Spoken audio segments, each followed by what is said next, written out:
जय माता दी दोस्तों, कैसे हैं आप सब। दोस्तों बात कर रहे हैं 6 और 7 अप्रैल की कि ये 2 दिन मकर राशि वालों के लिए कैसे रहने वाले हैं। इन 2 दिनों में मकर राशि वालों को क्या खुशखबरी सुनने को मिल सकती है, किन बातों में इन्हें सावधानी रखनी चाहिए। तो इन 2 दिनों का राशिफल जानने से पहले हम इन 2 दिनों का पंचांग जान लेते हैं। 6 अप्रैल 2025 दिन रविवार रहेगा। चैत्र माह शुक्ल पक्ष की नवमी तिथि जो 7:26 तक रहेगी। उसके बाद 10वीं तिथि प्रारंभ हो जाएगी।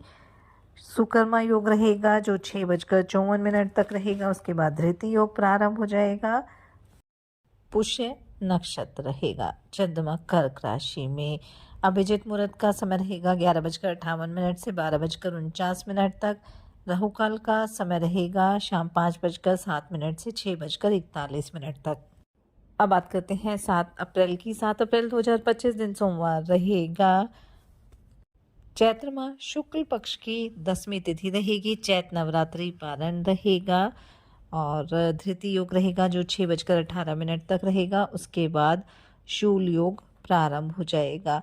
पुष्य नक्षत्र रहेगा जो सुबह 6:25 तक रहेगा। उसके बाद आश्लेषा नक्षत्र प्रारंभ हो जाएगा। चंद्रमा कर्क राशि में। अभिजित मुहूर्त का समय रहेगा 11:58 से 12:48 तक। राहु काल का समय रहेगा सुबह 7:39 से 9:14 तक। जैसा कि आप सब जानते ही हैं कि चैत्र माह के शुक्ल पक्ष की नवमी तिथि को रामनवमी मनाई जाती है और इस बार ये 6 अप्रैल 2025 को मनाई जाएगी। और इस दिन पूजा के लिए जो शुभ मुहूर्त रहेगा वो सुबह 11:08 से शुरू होगा और ये मुहूर्त दोपहर के 1:39 तक बना रहेगा। इस अवधि में आप प्रभु श्री राम की पूजा अर्चना कर सकते हैं। और कुछ जातक जो कन्या पूजन है वो नवमी के दिन भी करते हैं। जो नवरात्रि चल रही थी कुछ अष्टमी के दिन करते हैं तो कुछ नवमी के दिन भी करते हैं। और इस बार रामनवमी पर पुष्य नक्षत्र बन रहा है। इसके साथ ही साथ इस दिन सुकर्मा योग भी रहेगा जो शाम 6:54 तक रहेगा। धृति योग का निर्माण भी होगा यानी शुभ योग में रामनवमी का त्यौहार रहने वाला है। ऐसा माना जाता है कि इस दिन भगवान श्री राम का जन्म हुआ था और इसी के कारण इस दिन भगवान राम का जन्मोत्सव मनाने के साथ पूजा की जाती है। इस दिन श्री राम के साथ माता सीता की पूजा करने से हर एक दुख दर्द से निजात मिल जाती है, सुख समृद्धि की प्राप्ति होती है। इसके साथ ही इस दिन माँ दुर्गा के 9वें स्वरूप माँ सिद्धिदात्री की पूजा करने का भी विधान है। तो इस दिन आप पूरे विधि विधान के साथ भगवान श्री राम और माता सीता की पूजा अर्चना भी करें। और अगर इस दिन आप कन्या पूजन करती हैं तो अपने सामर्थ्य अनुसार आप कन्याओं को आप जो भी दक्षिणा देते हैं, उपहार देते हैं, वो अवश्य दें। 9 कन्याओं को आप भोजन कराएं। इसके साथ एक बालक को भी बुलाएं। जब कन्या आपके घर पर आए तो आप पूरे श्रद्धा भक्ति भाव के साथ उन्हें भोजन कराएं, उनके पैर धोएं और उन्हें उपहार अवश्य दें। हाथ में कलावा भी बांधें। इससे माँ दुर्गा का आशीर्वाद भी आपको प्राप्त होगा। आपके लिए संभव हो तो इस दिन रामायण का पाठ का आयोजन भी आप कर सकते हैं। दान भी अवश्य करें। अन्न, वस्त्र, धन जो भी आपकी सामर्थ्य है किसी जरूरतमंद व्यक्ति को आप ये दान कर सकते हैं। इस दिन को आप आत्मचिंतन, मौन और ध्यान के साथ भी बिताएं। खुद से जुड़ने और श्री राम के आदर्शों को समझने का भी ये दिन बेहद महत्वपूर्ण माना जाता है। तो चलिए बात कर लेते हैं ये 2 दिन मकर राशि वालों के लिए कैसे रहेंगे। ये 2 दिन मकर राशि वालों के लिए बेहद लाभकारी रहने वाले हैं। इन 2 दिनों में आपको कोई बड़ी खुशखबरी भी सुनने को मिल सकती है। इन 2 दिनों में आपकी आर्थिक स्थिति भी काफ़ी बेहतर रहेगी। आपको अप्रत्याशित रूप से धन लाभ होने की प्रबल संभावना रहेगी। किसी ने धन उधार लिया हुआ था तो वो भी आपको वापस मिल जाएगा। आप अपने कारोबार को विदेश तक ले जाने की कोशिश में कामयाब रहेंगे। अच्छा खासा लाभ होगा। कोई बड़ा कॉन्ट्रैक्ट पूरा हो सकता है। कार्यक्षेत्र में भी आप अपनी मेहनत और लगन से किसी काम को समय से पहले पूरा कर देंगे जिससे उच्च अधिकारी आपसे काफ़ी खुश रहेंगे। सहकर्मियों का भी पूरा सहयोग आपको मिलने वाला है। यानी करियर के लिहाज से भी ये 2 दिन आपके लिए काफ़ी अच्छे रहने वाले हैं।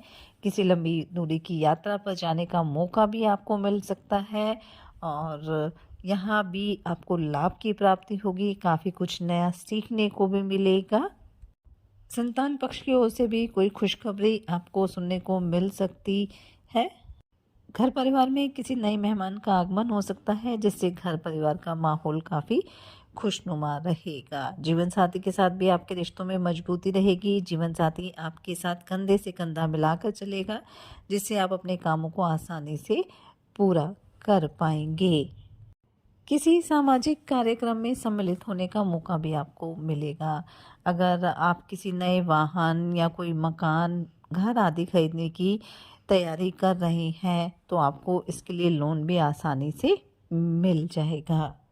इन 2 दिनों में आप अपने कारोबार को ऊंचाइयों पर ले जाने के लिए कुछ नई टेक्नोलॉजी को भी शामिल करने की कोशिश करेंगे, और जिससे आपको अच्छा खासा लाभ भी मिलने वाला है। विद्यार्थियों के लिए भी 2 दिन अच्छे रहेंगे। किसी परीक्षा में आप सफलता प्राप्त कर सकते हैं। इससे आगे बढ़ने के अच्छे अवसर आपको मिलने वाले हैं। प्रेम संबंधों के लिए भी ये 2 दिन काफ़ी अच्छे रहेंगे। आपके रिश्तों में मजबूती रहेगी। आप अपने साथी को कोई उपहार भी दे सकते हैं। जो जब तक नौकरी पेशा है, वो अपनी नौकरी में किसी तरह के बदलाव को लेकर भी कोई महत्वपूर्ण कदम उठा सकते हैं। वहीं जो जब तक बेरोजगार है, उन्हें रोजगार मिलने की भी प्रबल संभावना रहेगी। इन 2 दिनों में किसी सरकारी योजना का भी पूरा लाभ आपको मिलने वाला है। अगर आप अविवाहित हैं, तो आपके विवाह का प्रस्ताव भी इन 2 दिनों में आ सकता है। आपकी वाणी के अंदर एक अलग ही सौम्यता रहेगी, और आप जिस भी काम में हाथ डालेंगे उसमें आपको सफलता अवश्य प्राप्त होगी। भाग्य भी आपका पूरा साथ देगा। माता पिता के आशीर्वाद से कोई रुका हुआ काम भी आपका पूरा हो सकता है। जो जब तक सरकारी नौकरी कर रहे हैं, उन्हें कोई खुशखबरी सुनने को मिल सकती है। कानूनी मामलों में भी आपको सफलता प्राप्त होगी। स्वास्थ्य भी काफ़ी अच्छा रहेगा। आप काफ़ी एक्टिव रहने वाले हैं, और इसी वजह से आप अपने कार्यों को आसानी से पूरा भी कर पाएंगे। धर्म कर्म में काफ़ी रुचि रहेगी। दान पुण्य के कार्य भी आप करेंगे। यानी 2 दिन काफ़ी अच्छे रहेंगे। इसलिए इस समय का फ़ायदा उठाएं, मेहनत करें, अपने प्रयास जारी रखें। साथ ही सच्चे मन से ईश्वर आराधना करें। रामनवमी रहेगी, और इस दिन कन्या पूजन भी किया जाएगा, नवरात्रि का पारण भी किया जाएगा। तो आप पूरे विधि विधान के साथ कन्या पूजन भी करें, माँ दुर्गा की पूजा अर्चना करें।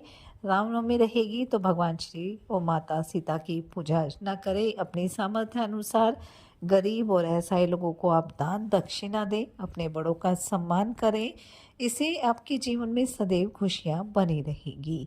ये 2 दिन आपके लिए मंगलकारी रहे, शुभता भरे रहे। इसी मंगल कामना के साथ जय माता दी।